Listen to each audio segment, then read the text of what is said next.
Hey, another horn review. My Selmer's in the shop, and going to be there for a couple of weeks, getting rebuilt. And I needed something in the interim, and didn't want to spend a whole ton of money.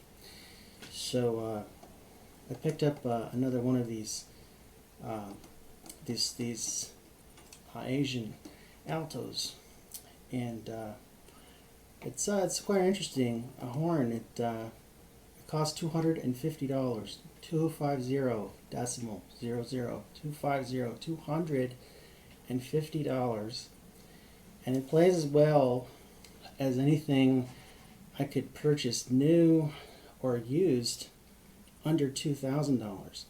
Now, it doesn't play as well as something like a Yamaha 475 or the better Yamaha student instruments that I've played, but it's pretty darn good for the money.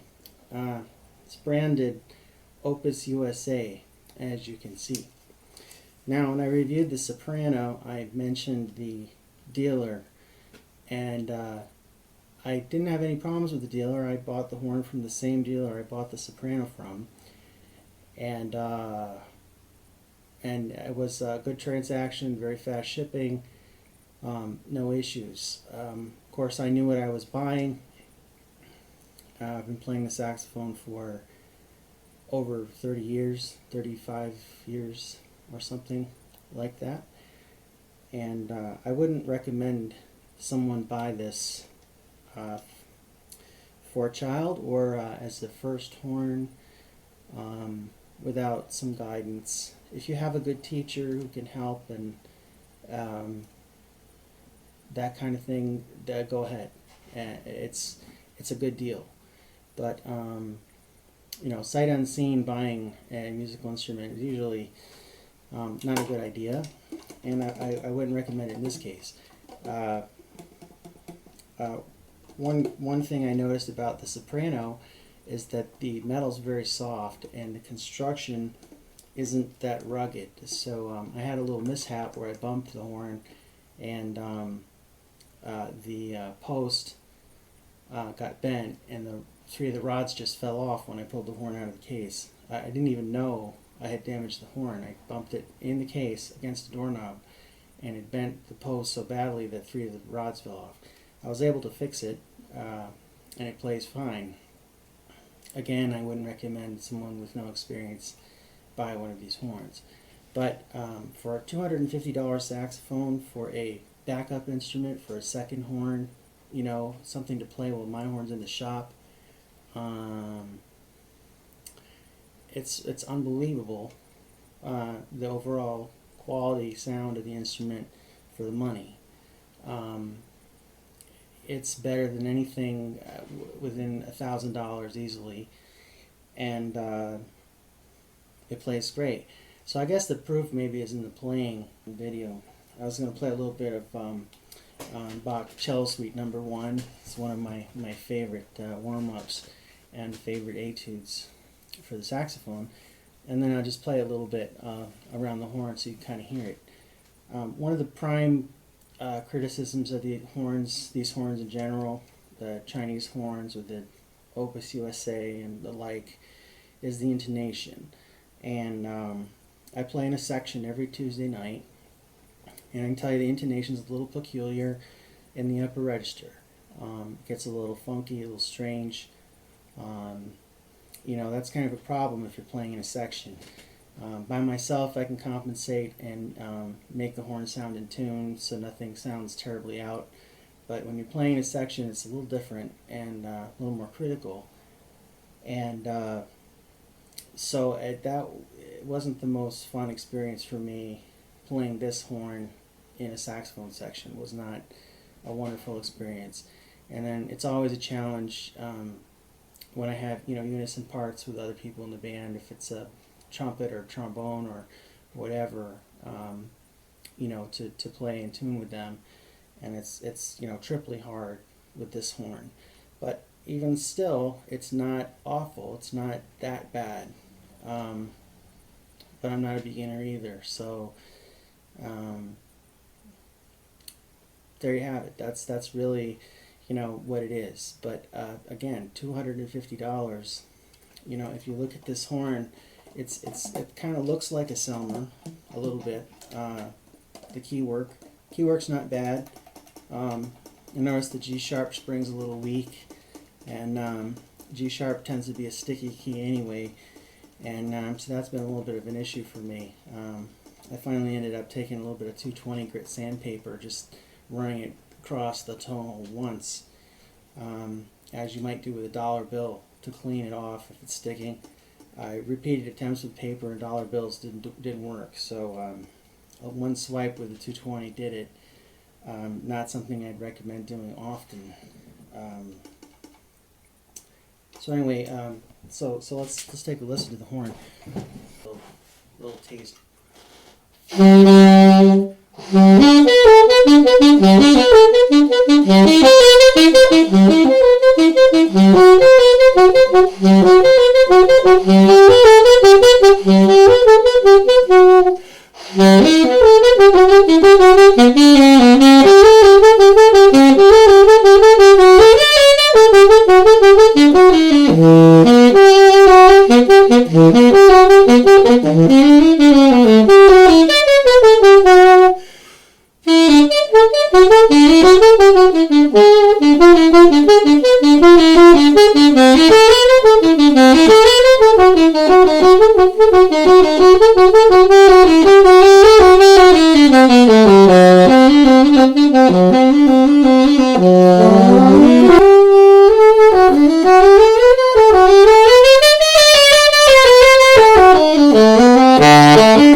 So there you have it, brother.